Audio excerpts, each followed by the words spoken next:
Jeff with Infinite Fab Works. We're here at Infinite Fab Works. We fab shop slash hot rod shop. We do a little bit of everything here. This is the Trackhoe that we built for a real good client of ours, Kyle. It's sort of conceived here out of him wanting to be faster and faster in the truck class and autocross. And we decided, well, we could actually convinced him we're just going to build him a race car. And this is what we built. I'm Mike, and Infinite Fab Works, and here we are. Do I need to powder my forehead? We went to Bowling Green. Guys that own Beach Bend graciously let us borrow the track for the first testing tune.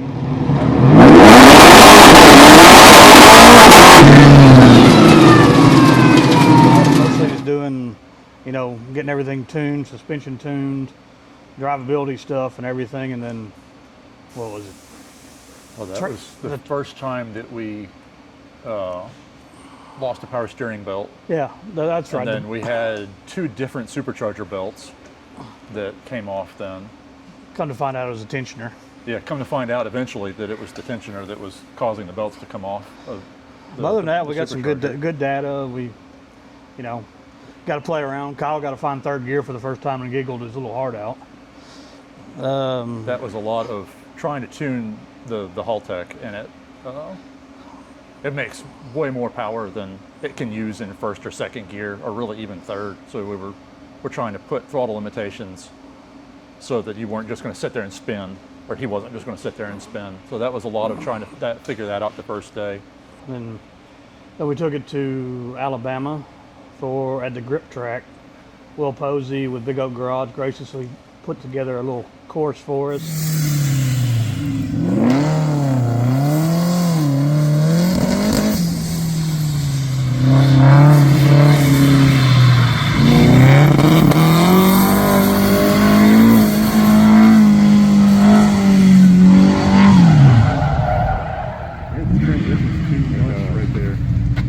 We took this down there, and then we took another guy's truck we built for him. Seth King's OBS was running all of our suspension on it. We took it down there to test.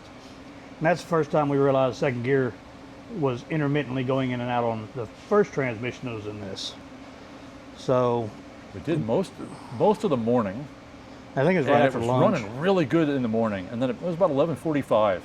It shifted from first to third when he hit the upshift paddle and wouldn't go back into second. And he got it stopped, and it went back into first and just would not come out at first. So we ended up basically losing almost the entire afternoon. We got it reset late, and he got 6, 7. But he got one sort of sighting lap of the autocross with it then. He was taking it pretty easy, and then was going pretty quick the second one, and it messed up on him right in the middle of the second lap. So more or less abandoned that trip and come back, and we found a transmission. That was on Saturday. I called a guy, acquaintance we know.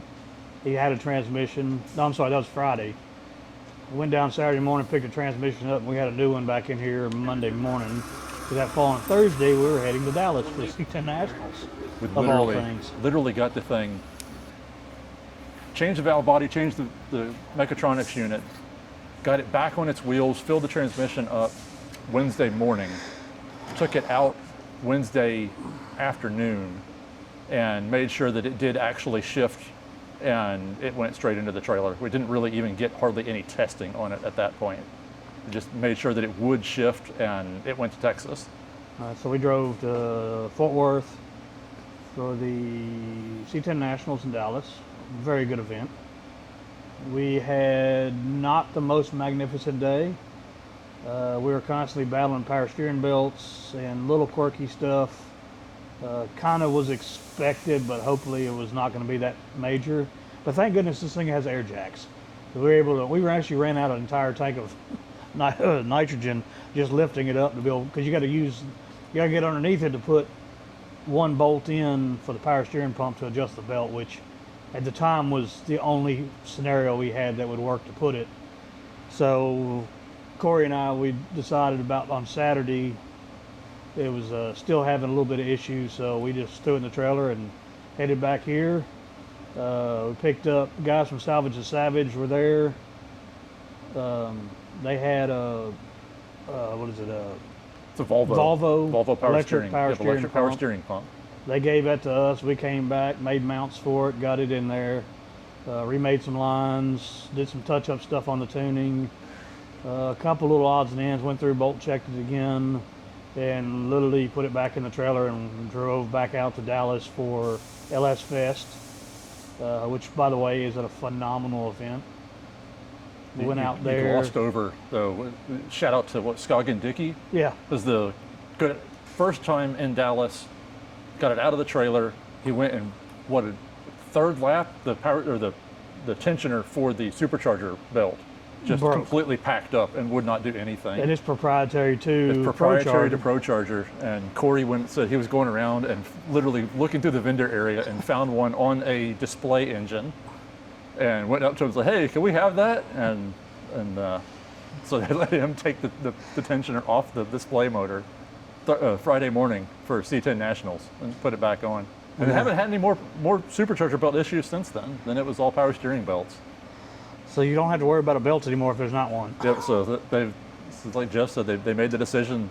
If you can't throw a power steering belt if it doesn't have a belt. So they came back from Dallas, and then we took all the power steering stuff off and ordered stuff from the truck on the way out of Texas Motor Speedway Saturday morning To control the pump. to control the pump, and got all that stuff in there, and then did the same thing.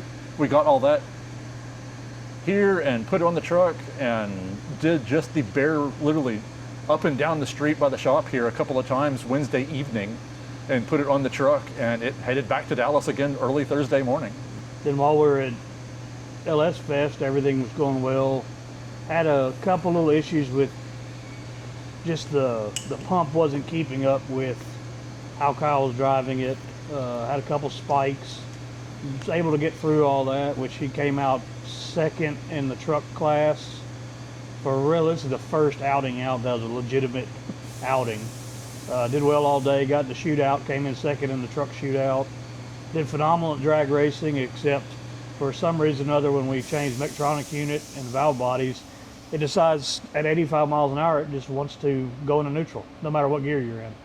So he was leaving about 100, 125 foot on the drag strip, but still turning some pretty serious times. Well, he was still the second quickest truck, and was probably dropping 20 miles an hour at the end of the drag strip. Coasting 100-something foot across the line. Sixth quickest vehicle in the Grand Champion or whatever, I forget how it's, Grand Champion competitor.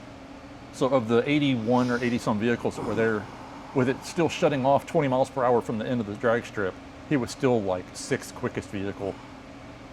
And we had a good time there, good test and tuning, stuff like that. Couple little issues. Had an issue with the pump, the Volvo pump pulls so much amperage that it was, when he would go full lock and diving really hard into a corner and then hitting a slalom where you're turning back the other way with it still loaded on the other side, it would spike the pump enough where it would just shut off. So he'd lose, and after, was it 2.5 second reset? Yeah, it's a 2.5 second reset. It waits 2.5 seconds after it sees a key on cycle. So whenever it wakes up, it has a 2.5 second sort of self-check period before it will start and actually engage the pump again.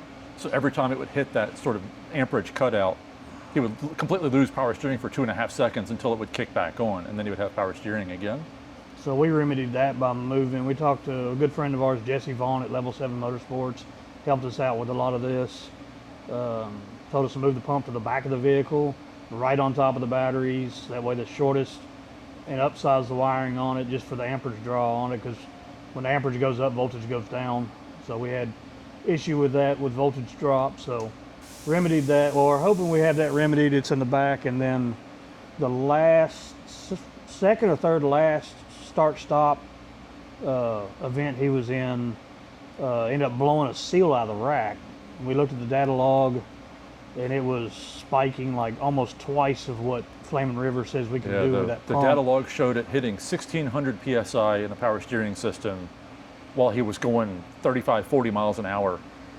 And I called Flaming River, who made the steering rack, and said, hey, just for curiosity, what's the operating pressure that you have these things working at. And the guy said, oh, it's 850, 900 pounds. You know, you can run them at 1200 to be okay. I said, well, we hit 1600 several times the weekend. And they said, it might last once or twice, but that's not going to do that repeatedly. And that's about all it did. So we've got a pressure regulating valve that we've got installed in the power steering lines now too. So we'll keep those super high pressure spikes from happening. We had a phenomenal weekend in Dallas. Good seeing a bunch of the guys, hanging out with everybody, and some good serious racing. Seat time for Kyle, of course. He's getting the hang of it pretty quick, and I think he finally told me he understands that he actually has a race car now, not just a fast truck.